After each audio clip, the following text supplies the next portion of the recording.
Hi friends, welcome back to Asma art DIY। तो ये जो ड्रेस है, ये ड्रेस को मेरी बेटी ने डिज़ाइन किया है। इस पर जो पेंटिंग्स और कुछ डायमंड वर्क है वो मेरी बेटी ने किया है और ये मेरी बेटी ही खड़ी है उसे ड्रेस पहनकर। उसने अपना ड्रेस खुद रेडी किया है। तो मेरी बेटी की जो उम्र है वो 12 साल है और 12 साल की बच्ची ने जो ये वर्क किया है वो आई थिंक बेस्ट है। मैंने मोबाइल से प्रिंटरेस्ट से ये डिज़ाइन को एक बटर पेपर पर ले लिया है और बटर पेपर से मैं इसे दुपट्टे पर ट्रेस करके दे रही हूँ, क्योंकि अभी बच्ची छोटी है तो ट्रेस बराबर से नहीं कर पाएगी, इसलिए मैंने उसे ट्रेस करके दिया है। बाकी जो दूसरा दुपट्टा है वो उसने खुद से ट्रेस भी किया है और पेंटिंग भी कर रही है अभी उस पर। तो ये इस तरह से मैं सारे दुपट्टे पर अच्छी तरह से बराबर अरेंज करके मैंने ये जो बूटी है इस बूटी को बराबर से अरेंज करके इसे ट्रेस कर दिया है। ट्रेस करने के लिए मैंने नीचे बटर पेपर रखा है और ऊपर दुपट्टे पर रखकर उसी पर डिज़ाइन पर पेंसिल चला रही हूँ। फ्रेंड्स, आपको ये वर्क कैसा लगा कमेंट करके ज़रूर बताइएगा। ये देखिए, ये हो चुका। अब मैं इसी बूटी को इस तरह से आड़ा करके यहाँ पर लिया है और इस साइड में लास्ट कॉर्नर जो बचा है इस पर मैंने इस तरह से खड़ा करके लिया और जो गैप बचा था उस गैप में एक फ्लावर और ऐड किया है। देखिए इसी तरह से। तो ये देखिए, ये पूरा हो चुका है। वन साइड मतलब हाफ दुपट्टा हो चुका है, उसी को हाफ करके इस तरह से डबल कर रही हूँ और पलटी करके रख रही हूँ। तो पीछे वाला जो डिज़ाइन है वो दिख रहा है दुपट्टे पर, तो उसी को मैं यहाँ पर रिवर्स समझो ट्रेस कर रही हूँ। दुपट्टे को पलटी करके रखा और वही डिज़ाइन जो दिख रहा है जो मैंने लिया है अभी उसको दूसरी साइड पर मैं ट्रेस कर रही हूँ। इसी तरह से हम पूरे दुपट्टे को वापस से जो आधा दुपट्टा बाकी है उसको हम इस तरह से ट्रेस करेंगे। पेंसिल की नोक बार बार ख़त्म हो रही है तो हमें पेंसिल चेंज करना पड़ रहा है। मेरी बेटी उसे शॉर्प करके दे रही है शार्पनर से। देखिए, इसी तरह से हम सारे दुपट्टे को इस तरह से ट्रेस कर लेंगे। तो मेरा ट्रेस करने का तरीका आपने देख ही लिया है किस तरह से मैंने किया है और ये देखिए दुपट्टे पर हो चुका है। अब ये एक फ्रेम लेंगे, 10 या 12 इंच का फ्रेम है ये। इस तरह से हम फ्रेम को अंदर वाला जो पार्ट होता है ना उसे हम नीचे रखेंगे और ये जो कड़ी वाला पार्ट है उसे ऊपर रखेंगे। इस तरह से एक एक बूटी को हम इसमें लगाते जाएंगे। यहाँ पे मैंने कुछ ब्रशेस लिए हैं और मैं इसे सबसे पहले बारीक ब्रश से ही काम करना सिखा रही हूँ, क्योंकि ये फर्स्ट टाइम कर रही है तो मोटे ब्रश से डिज़ाइन फैला देगी, इसलिए हमने बारीक ही ब्रश यूज़ किया है। और यहाँ पे मैंने फेविक्रिल के एक्रेलिक कलर्स लिए हैं, ये इसका मीडियम है। तो यहाँ पे एकदम बेसिक से कलर से ही मैंने उसे पेंटिंग सिखाई है।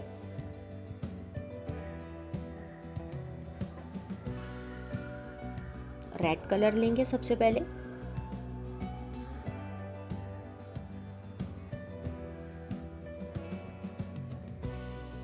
ये देखिए, मैंने रेड कलर निकाल लिया है। इसमें थोड़ा सा 1 से 2 ड्रॉप मीडियम मिला रही हूँ, पतला नहीं करना है। 3 ड्रॉप मिलाए हैं, पतला बिल्कुल भी नहीं करेंगे। अच्छी तरह से मिक्स कर लेंगे। एक फ्लावर और एक लीफ मैं बनाकर दिखा रही हूँ उसे। ये देखिए, ये वाला जो फ्लावर है ये मैं इसे बनाकर दिखा रही हूँ। यहाँ पर मैंने डायरेक्ट रेड कलर से करना स्टार्ट कर दिया था, आउटलाइन नहीं बनाया था। तो जो मैं फ्लावर बना रही थी तो सारा मिक्स हो जाएगा, इसलिए मैंने इसके अंदर सबसे पहले आउटलाइन बनाई है। 2 पेटल रेड के बनाने के बाद मैंने आउटलाइन स्टार्ट किया है यहाँ पर, क्योंकि वो दोनों भी एक दूसरे में मर्ज हो जा रहे थे। पता नहीं चल रहा था कहाँ से हमें इसका एक एक पेटल को अलग करना है, सेपरेट नहीं समझ में आ रहा था। तो ये देखिए, ये दूसरा वाला पेटल भी हो चुका समझो।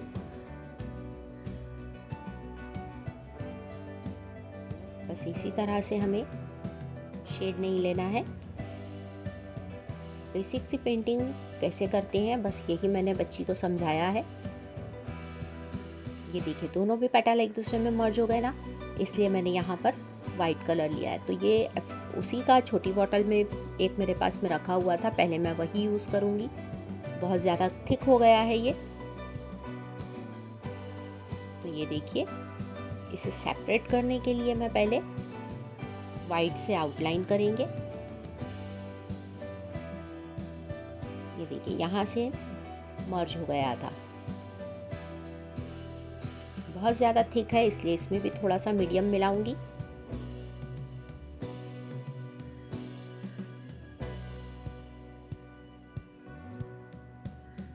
ओनली 2 ड्रॉप मीडियम के ऐड किए हैं मैंने और इसे अच्छी तरह से मिक्स करूंगी। क्योंकि ब्रश रेड ही था इसलिए हल्का सा पिंक कलर आ गया है और मुझे यही कलर चाहिए था,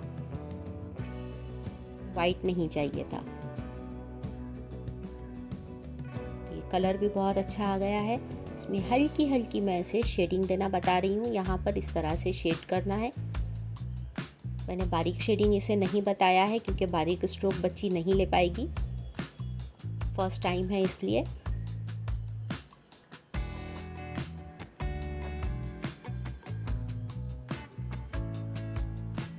इस तरह से पहले आउटलाइन करके बाद में हमने फ्लावर को पूरा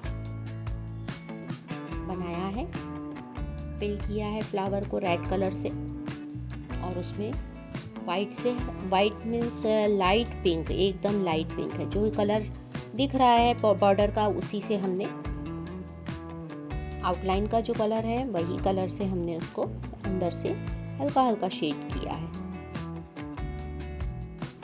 इस तरह से।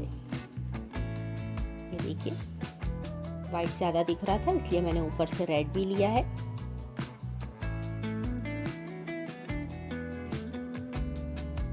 तो इस तरह से रेड को फिल करेंगे। तो ये मैंने एक लीफ और एक फ्लावर उसे करके दिखाया है, अब वो खुद कर रही है। ये देखिए फर्स्ट टाइम है बच्ची का।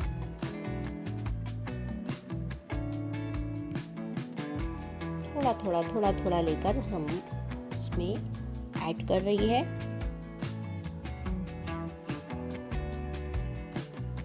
इसी में मैंने येलो कलर, इसी ब्रश से मैंने येलो कलर लिया है और बीच का जो वेन्स है फ्लावर लीव्स की वो येलो कलर से लिए हैं। ये देखिए पूरा दुपट्टा रेडी हो चुका।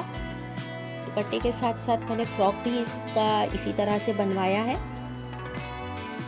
फ्रॉक पर भी यही बूटी हमने डाला है, सिर्फ दामन पर और गले पर। ये देखिए कितना प्यारा लुक आया है दुपट्टे का। अब इस दुपट्टे पर थोड़े से डायमंड लगा दिए हैं, दुपट्टे की किनारियों पर लेस लगा दिए हैं, तो दुपट्टा और भी ज़्यादा प्रिटी लगने लगा है। बहुत ही खूबसूरत ये दुपट्टा दिख रहा था। देखिए अब इसमें जो छोटे छोटे रेनबो डायमंड हैं वो लगवाएंगे। इसे फैब्रिक ग्लू से लगाया है वो डायमंड्स। ये देखिए फ्रॉक भी रेडी हो चुका है, फ्रॉक पर भी डायमंड लगा चुके हैं और ये देखिए इसका फाइनल लुक ड्रेस का। तो आप बताइए कैसा लगा इसका फाइनल लुक। अच्छा लगा हो तो कमेंट्स कीजिए, प्लीज़ वीडियो को लाइक कर दीजिए। Thanks for watching.